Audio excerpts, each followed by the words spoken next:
Hey guys, Tim and Kyle here with Dad Smoking Cigars. We really hope you enjoy this newest episode of Fresh Review Friday.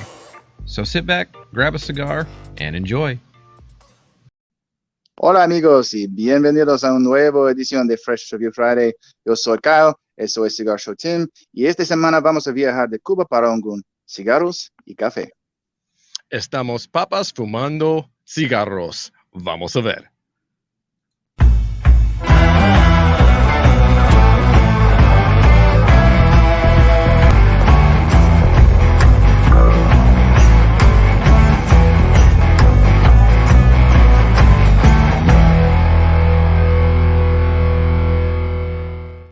What's up, guys? Welcome to another edition of Fresh Review Fridays. As we really hope we didn't butcher the Spanish language in that little intro. We did our best. We wanted to have fun with it and be as authentic as possible. Because in case you didn't catch it, because I don't think we have captions for English in there. No.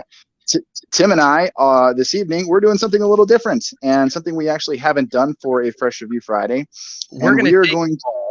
Go ahead. You take it away, dude. Take it away. We are going to take you all on a trip to Cuba with some Cuban cigars and some Cuban coffee. So we're going to have some fun tonight covering, well, a couple tastes of Cuba. Yes, exactly. Delicious tastes. And I think a lot of people have it kind of in their head. And for many years, it was understandable because they were sort of a taboo thing, a forbidden thing, especially here in the United States. Mm-hmm. Cuban cigars, because of the embargoes, trade embargoes and stuff like that, getting Cuban cigars in the United States was even more difficult than it is right now because it's still a little tricky to get these little beauties into the U.S. But it's a lot easier now than it once was, say, 5-10 years ago. Exactly. So we are both going to be smoking Cubans, obviously, since we're taking a trip to Cuba. I am smoking the Monte Cristo number 2, Torpedo. And so that's what I'm checking out. And Kyle, what have you got? I have the same cigar, except just a different vitola. I am having the number 2 little petite. And I got these actually for my birthday last year. And I still have a handful of them left. So I've been kind of just taking my time with them. Let's go ahead. We've already cut. I'm expecting there are going to be lots of comments making fun of me with my fedora and my as Cuban-esque shirt as possible. But when have I ever been known to not just have fun with something and go all or nothing? Exactly. So we've already cut. So we're going to go ahead and toast and light. And everything we cut and light is with Lotus Vertigo products here at Dad Smoking Cigars. Yes. Or Papas Fumando Cigarros. Say in the comments below who spoke the better Spanish. The guy asking is going to expect that his name shows up there. Because I do mine with my narration voice. Papas Fumando Cigarros.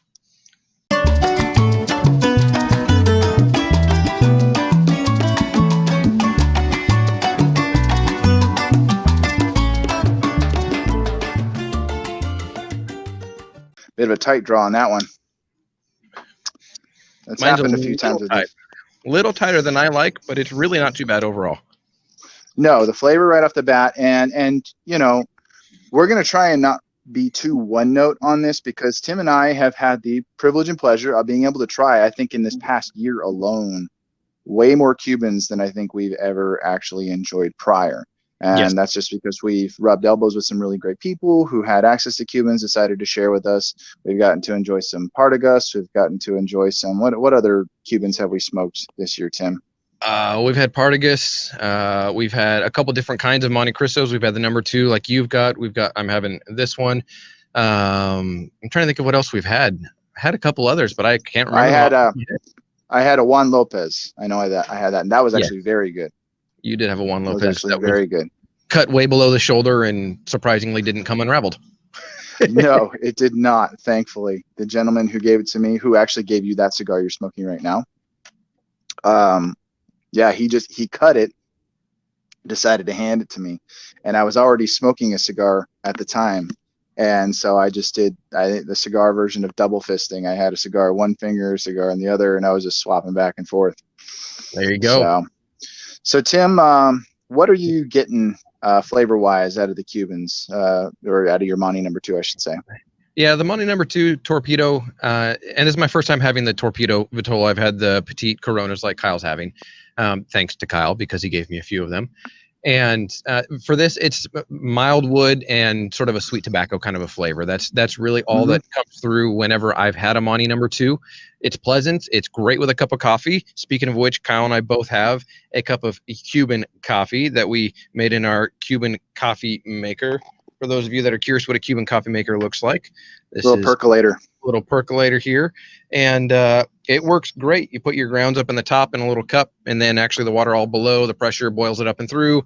It brews it that way and percolates and makes you a delicious, very strong cup of coffee.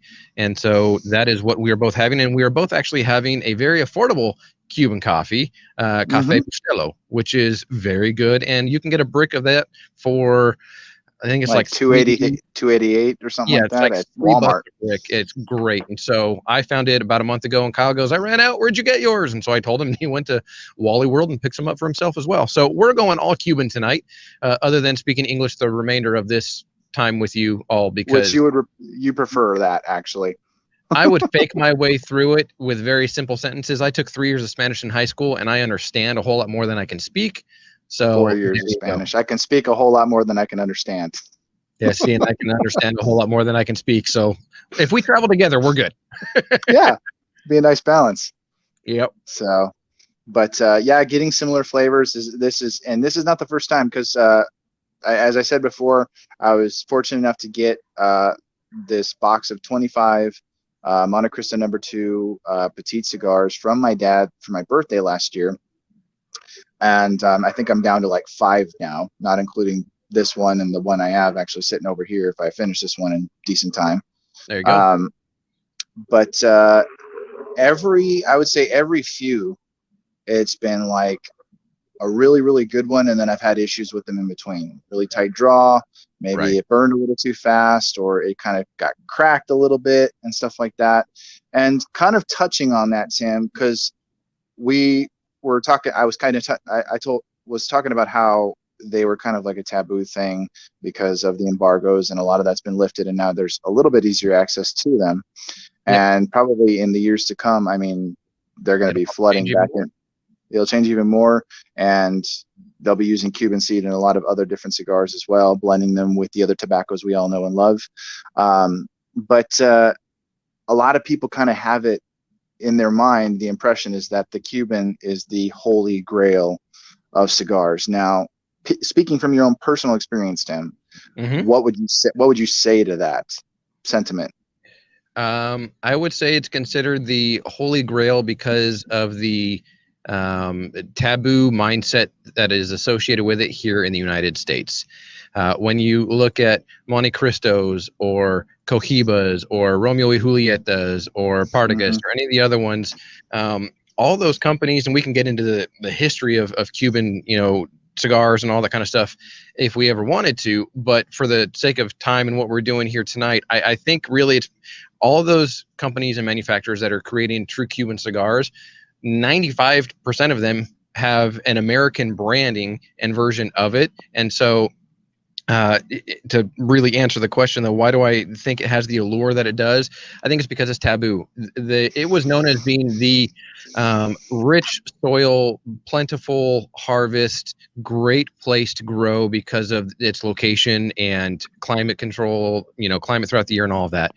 But we've learned that the Dominican Republic and Honduras and a lot of other places are just Nicaragua as well, are just as good, in some ways better. So I think that's really what it comes down to for me, in my opinion, is because it's considered sort of the untouchable. People like them, but I know people that don't care for Cubans at all and prefer something from another region around the world.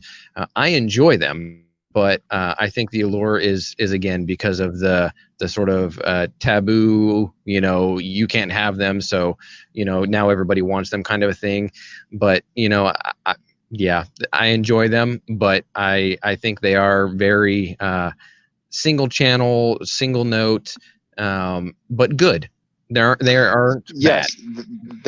And I think that you'd have to. I'm not going to say you'd have to search far and wide, but I'm saying, because I've smoked a bad Cuban once, And that was just because of its construction, not necessarily because of flavor or anything like that. Right. And it was a Montecristo from Cuba. It was an open master Montecristo Robusto.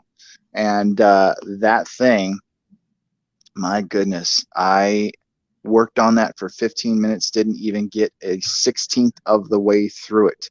Not a whisper of air or smoke. Barely barely a wisp of smoke came out of that thing. It was so tight. I took like toothpicks and jabbed at the cap inside, just dug as much as I could, squeezed the crap out of it, and did all of that kind of stuff, and it did nothing. That was the first. Well, okay, not the first. Go back to our 1 year anniversary. Go back to our 1 year anniversary video, and you'll see an example of what I'm talking about. But I would say it was the first, what should have been really good cigar, reputable cigar, that I've thrown out because I couldn't get past a certain point because of just how tight it was. It was, I don't even think it was like plugged or anything like that. I think it was one of those cigars that was probably rushed through production. Well, and they're not going through draw tests. They're not going through other quality control aspects that other manufacturers do daily and regularly, doing draw tests, doing other things like that. They're produced to get them out there. And if a manufacturer wants to do that, that's their choice, because the majority of the cigars won't have any challenges, won't have any issues. And, we don't want to say anything that's obviously going to dissuade you, about Cuban cigars or persuade you to not try them or not check them out, because obviously they've got their place in the industry, and it's a foundational part of the cigar industry. I mean, the global cigar industry. And so we enjoy them. But yeah, I think that there are different aspects to the way Cubans are made and rolled, and different things that take place with them that all contribute to them being labeled or classified as a different kind of cigar. And they are unique just because, of the region that they come from. I've never actually, let me rephrase that. I've never heard of a blended Cuban cigar, a Cuban cigar blended with other tobacco. It's just not done, not yet. Right. But at this point in time, as it has been done for probably hundreds of years, there has, not that I've heard of, not been a blended Cuban cigar. There's been cigars that have used Cuban seed tobacco, yes, but it wasn't those are all over. Those are all over the place. But even Cuba has taken was it Dominican or Nicaraguan seed and passing it off as their own? They're taking, I believe it's Nicaraguan. We wouldn't tell you that. Shh. They're taking seeds from other places and calling it their own. Yes. So wouldn't be the first time somebody's done something sneaky like that in order to pass it off as the genuine article. But that isn't to say there aren't genuine Cuban seed cigars being manufactured and then distributed out of Cuba. That is one of their biggest commodities. That is one of their biggest exports. Money exports. Yeah, exactly, because they're not sent to the States. They're sent to all different parts of the world, especially Europe and places like that. My dad got these cigars from Switzerland, so it's a lot easier to get Cubans elsewhere. But even then, it's still a little bit tough to get into the country, because my dad actually had to pay an unbanding fee, so that way, if they were inspected, they wouldn't be able to tell if they're Cubans. You can't tell by looking at a cigar if it's Cuban. So, and it was even put into a box that wasn't identifiable. So it's interesting how all of this kind of works, and the things you find out in the information regarding this little delicacy, as it were. Yes. Because they're still kind of seen as still fairly taboo, and kind of one of those rare things, when they're really actually not that rare. You can get them fairly easily. Yeah, you really can. And it's one of those misnomers about Cuban cigars that, some new cigar smokers. I was down in Mexico the beginning of the year, and obviously it's Mexico, so it doesn't matter there. But Mm-hmm. of course, they're all thinking they're getting genuine Cuban cigars because it's got a Cohiba band on it, and we won't even get into that because it is what it is. But and they're like, "Oh, have you ever had a Cuban?" Because I struck up a conversation with some of the college guys that were on the cruise ship that we were on, and I'm like, "Yeah, I've had Cubans before," and they're like, "Are they good? Can you tell the difference?" And I said, "Well, when you've smoked enough cigars, you can taste what a Cuban cigar is. There are Mm-hmm.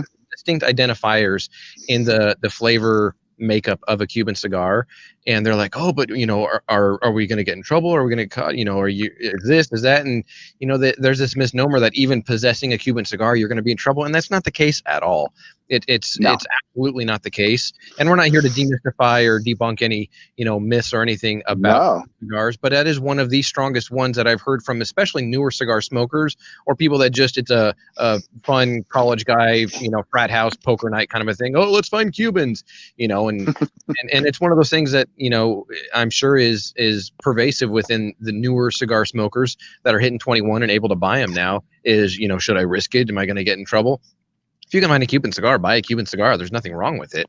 No. But it's Cuban cigars, in my opinion, unlike any other cigar, have more of a stigma to them,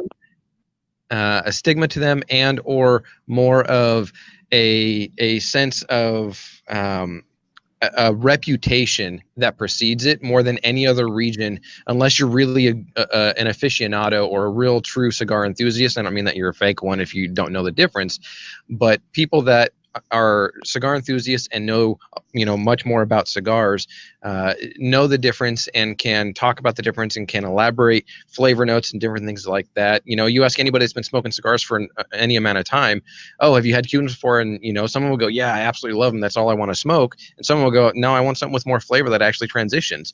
And so you get a lot of different stereotypes and sort of classifications of Cuban cigar smokers and misnomers and myths and all those different things surrounding Cuban cigars. But I think it's fun because it's a dynamic of the industry that is unique only Yeah. to Cuban cigars. Yeah, exactly. There's a lot of controversy surrounding Cuban cigars. There's a lot of mystery and intrigue surrounding Cuban cigars. Specifically, like Tim said, if you haven't tried them or you know nothing about them, it's just like, you hear Cuban cigars and automatically you think luxury and, Ooh, only rico people with lots of, suave. exactly, only people with lots of money can buy Cuban cigars. No, actually, there's some Cuban cigars out there that are actually pretty affordable, and you Mhm. don't have to take out a second mortgage on your house to buy a box. No. You might be spending upwards of about 300 to even $1,000 depending on what you decide to buy. Sure. Let's say, for instance, you decided to buy a box of the Bahique, let's say 52. And you wanted to Mhm. buy a box of 20 cigars. You're looking to spend roughly about $1,200, depending on Yep. where you get them from. $900 to $1,200 Yep. to buy a Bahique 52. Depending on where you buy them from, you're looking to spend anywhere from, I would say, $30 to $50 a cigar. Just depends on where you get them from. And that may be outdated information. One of the last times I checked, it was a while ago. But I do recall that at the very least in like Cuba, you can spend 20 Cuban dollars on a Bahique 52. Not very expensive at all. But yeah, that's kind of one of the top of the line at Cohiba, and it actually is very good. I've had the A fortune of great trying cigar. it. Yeah, Tim tried it too, and very mild. But then again, that's most Cuban cigars. Most Cuban cigars Yeah. are not medium plus, No. much less full body. They actually tend to stay on the mild side of the spectrum, and I think that's why a lot of people like to smoke them, because they're a very comfortable cigar to smoke. They're a very easy cigar to smoke if it's, at least if it's well constructed and everything like that. They are not a cigar that will knock you on your butt. They're No. not a cigar that, again, sometimes they can be a little bit too. Some Cuban cigars have almost like a metallic taste to them, and I think that's just because of the minerals in the soil. Yep. And look at me sounding all educated and stuff. Hey, look at But you. I know I'm SMRT smart, There you but go. they do tend to have very woody, very earthy notes, a little bit of hay, dry grass, and things like that, and that tends to be it. Mhm. And I honestly think that's where a lot of their appeal lies for people who just like to stick to something simple. You Yes. think of, all the celebrities who smoke Cuban cigars, it's what they like. It's what they're used to. Maybe they've tried other stuff. I don't know, but you know, it's a very easy, comfortable cigar to smoke. And if you like to smoke frequently and you can afford to buy yourselves Cubans on the regular, then these are the cigars for you. Yep, then go for it. And they are constructed well. I mean, this one, I've got the ash going, and the burn's just a little bit wavy on mine, but it's holding well. Smoke output isn't the greatest, but each time I've had a Monte Cristo, and I've had a couple number twos, I've had obviously smoking this one, and just Monte Cristo personally for me, even like the white series for me, just Monte Cristo is not a cigar in my opinion that has a lot of smoke output until you get to the end of it. For whatever reason, the last third tends to just open up and get more smoke output, but Yes. But that's just my take on it. But they're constructed really well. I mean, it's burning, it's staying lit. The ash is holding on great. You know that we're not huge on, long ash, let's see if I can go all the way down to the band. We could care less about that stuff. But it's interesting to see how well a cigar does perform when you try it for the first time. No, absolutely. And the first time I had a Monte number 2 was absolutely delicious. I don't know if it's just because I happened to grab the first good one in the box. But like I said, and I'll even just kind of full transparency right now, and this may be even my fault as opposed to the construction of the cigar. Little cracking right there, but I've been squeezing the cap a lot. The reason being is that it is a very, very tight draw. When I push the smoke through, it gets a nice big plume of smoke. But when I try to draw it through, it's a little bit tougher. And I already have a headache because something my son did earlier. But no, actually, he just plowed into me and made me yell out in pain, and that apparently brought enough blood rushing to my forehead to give me a nice little headache. So yeah, I'm the life of a dad. Perfectly okay blaming him for that one. There you go. So, but I've been nobody will know but everybody on the internet. Exactly, and that's who you would want to know, really.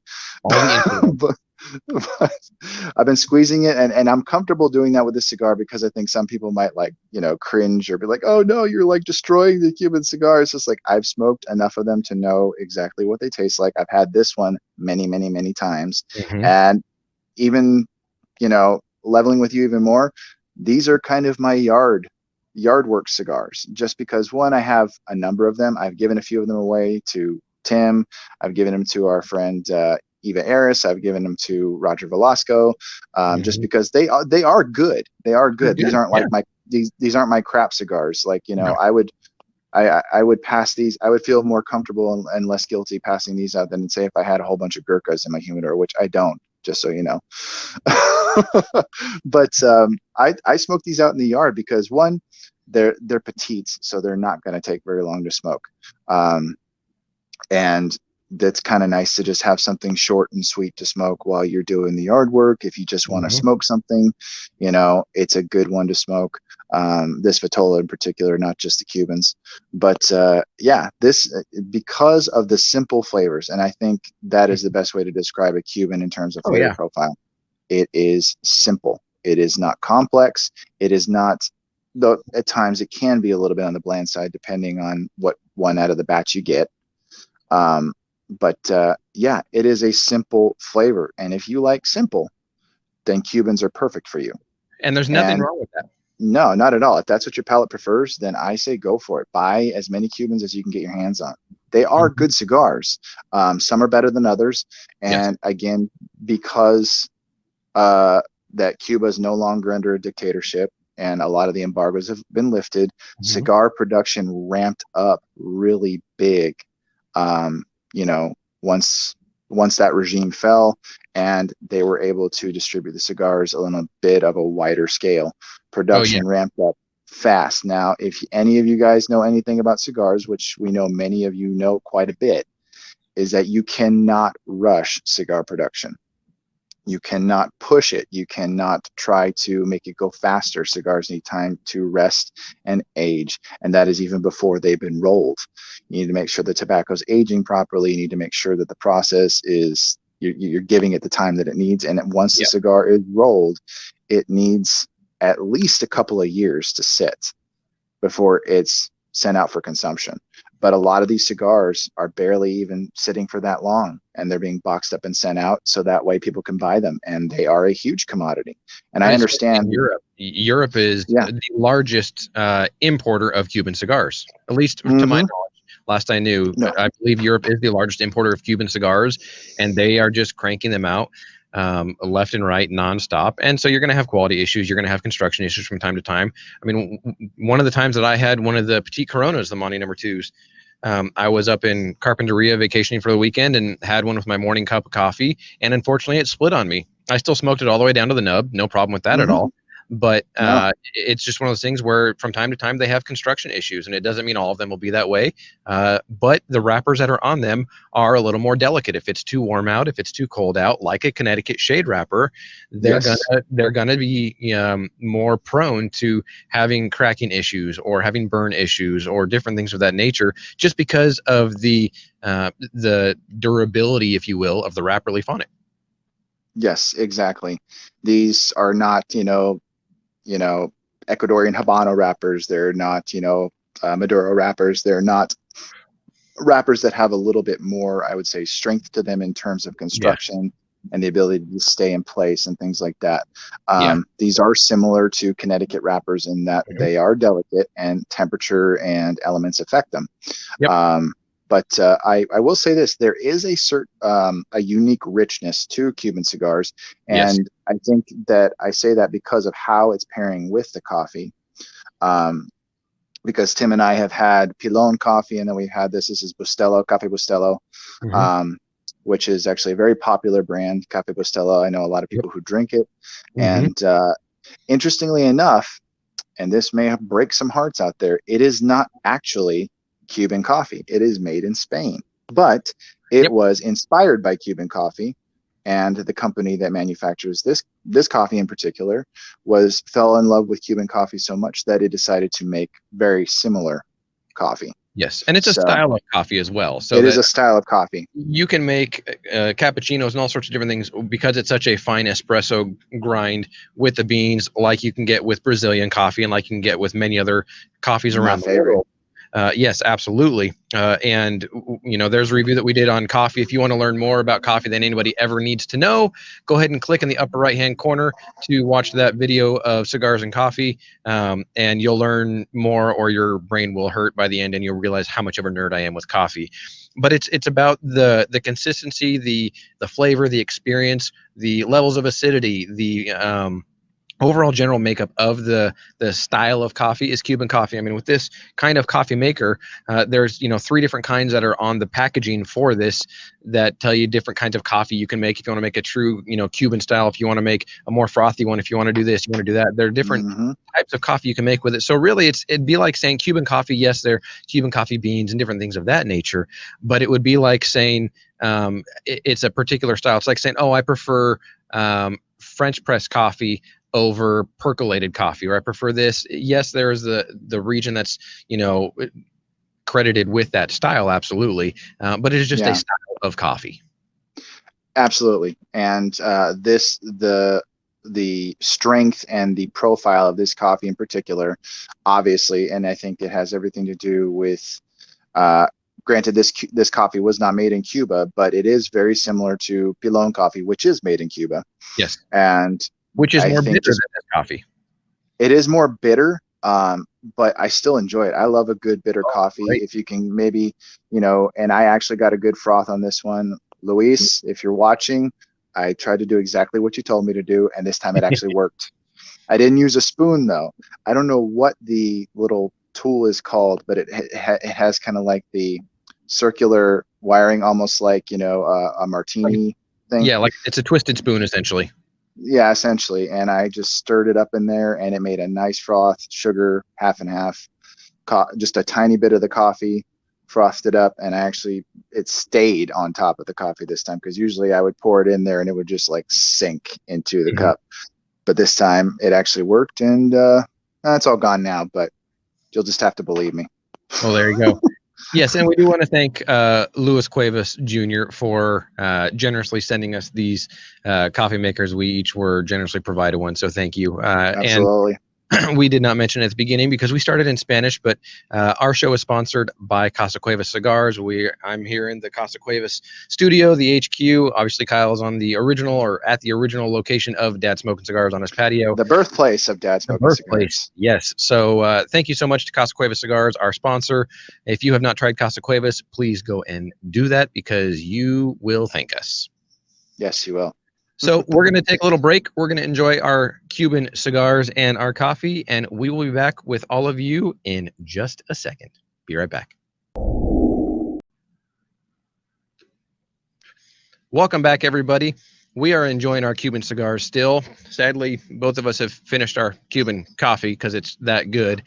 But we want to go through, I know, right? We want to go through a list with you that is not our own list, but it is 10 things you never knew about Cuban cigars. And so, Kyle, if you want to know, okay, for sure. But if you want to know where to check out this list, there's a lot of other lists like it. If you just Google, interesting facts about Cuban cigars, you probably find it. But we'll link put the link in the description below. But the first fact that they said, and I actually didn't know this, they were fashionable in 16th century Europe. In 1492, when Christopher Columbus sailed the ocean blue, as they say, he landed in Cuba and later took cigars back to Europe. And they became a massive hit on the continent and a must-have accessory in the 1500s. There you go. Fascinating. And next one, they're traditionally hard to get a hold of. Cigars are everywhere on the island, but that's not the case everywhere. We touched on this earlier. Due to the U.S. trade embargo, it has long been impossible to get cigars unless you know someone who travels to Cuba. Obviously, that has changed in the recent years. You're able to go back there, and there are places you can purchase them online and have them imported here to America for your enjoyment.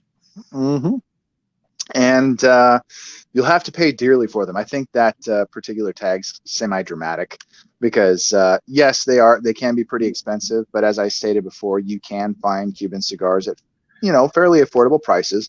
But even in Cuba, a good cigar is going to cost you a little bit more than what you might be typically able to afford. If you want a decent Cohiba or Upman, you're going to have to pay about $25. But you can get some lower quality, not as great smokes at more affordable price points. But that's pretty much true anywhere else.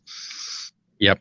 And the next one is they're rolled by hand in factories that have official readers. Cigar rollers spend their days constructing the sought-after cigars accompanied by factory readers who read aloud from the official Cuban press. The traditional practice apparently continues to this day, although some factories are also put on radio. So there's a little bit of information and knowledge and process verbalized to everybody rolling cigars. If you want to see, it's interesting. I remember seeing a depiction of that in a James Bond movie, and it was Die Another Day, when James Bond went to Cuba to track down a terrorist, and he was walking through a Cuban cigar factory, and there was a very sweaty gentleman sitting in a chair reading aloud the Cuban press while all of the cigar makers were rolling. So I thought that was kind of interesting how they do that. And for some reason, I feel like that would drive me insane. Yeah, I'd probably get annoyed. Yes. And this should come as no surprise, especially if you've ever seen a picture of this man in any periodical or history book or magazine. Fidel Castro, the former dictator of the Republic of Cuba, he smoked Cohibas. And another fun fact, if you don't know what Cohiba actually means, it just means Cuba. It's Cuba, and I can't remember which original dialect it was, but it was one of the more kind of ancient dialects, from the indigenous peoples who lived in Cuba. Cohiba, just another word for Cuba. So the Cohiba brand is one of the biggest and most famous in Cuba. Very well-known fact. I've smoked a number of them. It was favored by former Cuban leader Fidel Castro. He famously started smoking at 14 and was hardly pictured without one for decades, even handing out special edition Cohibas to visiting officials. That I didn't know. I did not know that either. So evidently, if you knew Fidel, you got the good stuff. And one that everybody has heard every single time Cohibas or any other ones, mostly Cohibas, come up, there are lots of fakes around. If you go to Cuba and fancy buying some cigars, be careful that you don't get scammed. Enterprising hustlers have made a cottage industry out of rolling fake cigars stuffed with banana leaves and other unpleasant materials, so make sure you buy from the official shop. I do not want to banana leaves. That just sounds terrible and disgusting, and I'll give you an additional bit of advice. If you go to a port city on a cruise and you think they're real, they're not. Plain and If it simple, says they're not. if it says Cohiba on the band, then it's a fake. And if it Yes. comes in a box with a glass top, they're fake. Yes. Cuban cigars come in traditional boxes. They're not going to have a transparent topper on the case. And if you No. really want to know whether or not they're genuine, though this can be faked as well. Yes, and it is down in Mexico. Yes, it is down in Mexico. The label is fake. Sometimes it can be faked, just like the Cohiba labels. I think Cohibas especially, they really are trying hard to counterfeit the labels there. The thing is, they can take those labels off, those bands off of genuine Cohibas and put them on the fakes. So it is really hard to spot a fake sometimes because counterfeiters are getting a lot better at covering their tracks so they can sell their crap cigars. Yeah, they're doing UV lights now and all sorts of things to try and show what the genuine article, the genuine item is, with UV lights and with all sorts of different things. You know, they're trying to prevent that as much as possible. But let's face it, if you're going to buy Cuban cigars, how many of you are going to walk up with a UV light and say, I need to see the band on that one. Is that a genuine Bahique or not? It's not going to happen. Right. So, but generally speaking, and especially if you order Cubans online, the official distributor of Cuban cigars worldwide is Habanos SA, Habanos South America, and they are the ones who distribute all of the Cuban cigars to Europe and other countries that are able to get them a little bit easier. But probably within the next 5 to 10 years, you're going to be able to see that happening in the U.S. We're going to be able to see a lot more Cuban cigars flooding the market here in the U.S., which, interestingly enough, is probably going to kill the allure of Cuban cigars, and they will no longer be the hot commodity they once were. It kind of sucks, but at the same time, it's also kind of cool because a lot of cigar makers are going to be able to blend their cigars. I was going to say, there's going to be some mixed blends, and that's going to be awesome to try out. Oh yeah, I'm excited for that. So, but anyways, touching on that, they have a unique flavor, and we talked about that earlier. Tobacco is like wine in that its flavor depends on the soil in which it is grown. As a result, only a Cuban cigar can taste like a Cuban cigar. I can attest to this, so can Tim. Of course, flavors change in different regions of the country too. I don't think we've smoked enough to really know, because I don't know where the Monte Cristo number 2s, I don't know where their tobacco is grown, in what region. Personally, I don't know what the different regions of Cuba are. So that's information I don't have. But yeah, they do have a very unique flavor. There are no other cigars on the planet that taste like Cuban cigars for the most part. Yep. And next, they might not be the best in the world anymore. And we did touch on this earlier as well. To many people, Cuban cigars are indisputably the best around, but some experts say that this isn't necessarily true anymore, as standards have improved in rival countries such as Nicaragua, Honduras, and the Dominican Republic. Aficionados have started to question the dominance of the Cuban cigar industry. And it's absolutely correct. I mean, if anybody that's had a Nicaraguan cigar and Esteli, Nicaragua, the volcanic soil that's there, the flavors that you get, the rich goodness that comes out of the Dominican Republic, out of Honduras, out of, Nicaragua, out of so many different places that are down there. The Brazilian Matafina wrapper, so Brazil and all these other wrappers are so good that they're not necessarily considered the best anymore by many people that enjoy cigars. And then you even think about there's some decent tobacco that comes out of the U.S. You think about Pennsylvania broadleaf. Absolutely. That is another good bit of tobacco that when you blend it just right with, like, say, some Nicaraguan or Dominican, and I'm pretty sure Pennsylvania broadleaf is in one of our favorite cigars, and that is the La Mandaria, if I'm not mistaken, or at least it's in the Habano profile cigars from Casa Cuevas. So it is a nice little addition to the beautiful blend that is their Habano. And Casa Cuevas has its roots, all the way back to Spain, but also Cuba. So yeah. The first generation of Casa Cuevas worked in the Cuban tobacco fields, harvesting and as a farmer of Cuban tobacco. And obviously when Fidel took over and basically burned down all the fields, they moved and left. And there started the heritage for Casa Cuevas cigars, now 5 generations strong. Exactly. So this next one is a very well-known fact just because of the artistry and the unique talents that are required to do this job. Cigar rollers are highly skilled workers. And I've witnessed this firsthand in a very wonderful privilege I got to have. Hamlet Paredes, who has done so much work for a number of different cigar companies. But just to read you the fact real quick, an experienced roller can produce more than 200 cigars a day. In Spanish, a cigar roller is known as a torcedor. So I didn't know that. I did not know that. But Hamlet Paredes actually worked at the Partagas factory in Cuba. That's where he got his start. So he was rolling Cuban cigars, and I got the privilege of getting to watch him roll like I would say kind of a Lancero or Lonsdale type cigar at a cigar lounge that I used to work at. And it was magic getting to watch him do that. I'd never actually gotten to see that in person. I'd seen plenty of videos and footage of people rolling cigars, but that man is definitely an artist, and his cigars are excellent. If you've never tried Hamlet cigars, do yourself a favor and go try them. Tim and I have both had them. We enjoyed them thoroughly, all three of them. They're very, very good. My favorite is the 25th anniversary.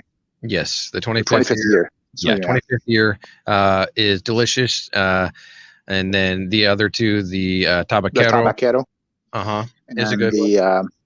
The Liberation. I knew it started with an L, but I couldn't remember what it was. But the Liberation. All three were good. My personal favorite was the 25th year. Which is Hamlet Paredes' favorite as well. So. Yes. So let's round out the top 10 and finish it off with one that surprised both Kyle and I. Poisoned cigars were used in an attempt to assassinate Fidel Castro. The Cuban revolutionary leader was a big smoker for many years, as we all know, and the CIA attempted to use his habit against him. One of many outlandish assassination attempts involved sending poisoned cigars as a gift for Castro, who survived the attempt on his life. So clearly, they didn't lace it with cyanide or anything that would have just instantly done the trick. Yeah, but I mean, the fact itself, because I didn't know, just as Tim didn't, surprise me, but the idea of it doesn't surprise me at all, because, you know, he was not well liked by most, especially his own people. And so that doesn't surprise me at all in terms of why it was done. It's just only a shame that it failed. So, but yeah, those were some interesting facts that we looked up, and yeah, we'll try to put that link in the description below so you guys can check it out for yourself. And there's a couple other links regarding Cuban cigar brands and things like that, and got a little bit all of this other stuff. Wonky burn from a vein. Ooh, that is weird. Yeah, it's wrong with this one. So, but yeah, guys, that's I think that's pretty much, you know, what all we have for you guys in regards to Cuban cigars. We have been talking about doing something related or revolving around Cuban cigars at some point, seeing as that people who are relatively inexperienced smokers or new smokers have a lot of questions about Cuban cigars. And granted, we don't know everything about them. There's probably plenty that we still don't know. And, you know, we're learning a lot about cigars in general, and still learning all the time. Yes. And so, but we thought this would be a fun thing to do, you know, when Tim and I were talking earlier last week, and, you know, because him and I are kind of running out of shared cigars to review, because we're literally burning through some of our stock. So we thought we've got some new ones on the way. We've got some new ones on the way that have actually a couple of them just arrived. And so we've got 2 new cigars, but we've wanted to do the Cuban one for a while. So even though we've got a couple, and I've got to get Kyle his, obviously, got a couple new ones to review and check out. We wanted to go over Cuban cigars and just share the experience with everybody out there. Thank you so much for tuning in. And if you are new to the channel, please subscribe and ring that bell so you know every time we upload new content. Thank you to everybody that has subscribed recently. Next week, we will cover the YouTube subscriber roll call. But thank you to everybody who has subscribed, whether your privacy settings show that you actually subscribed and it is visible to us or not. Thank you for joining us in the cigar journey, as we are Dad Smoking Cigars. So this has been our journey to Cuba, and I'm not going to end it in Spanish, but nor am I. No, but he's Kile. I'm Cigar Show Tim for Dad Smoking Cigars. As always, we'll see you.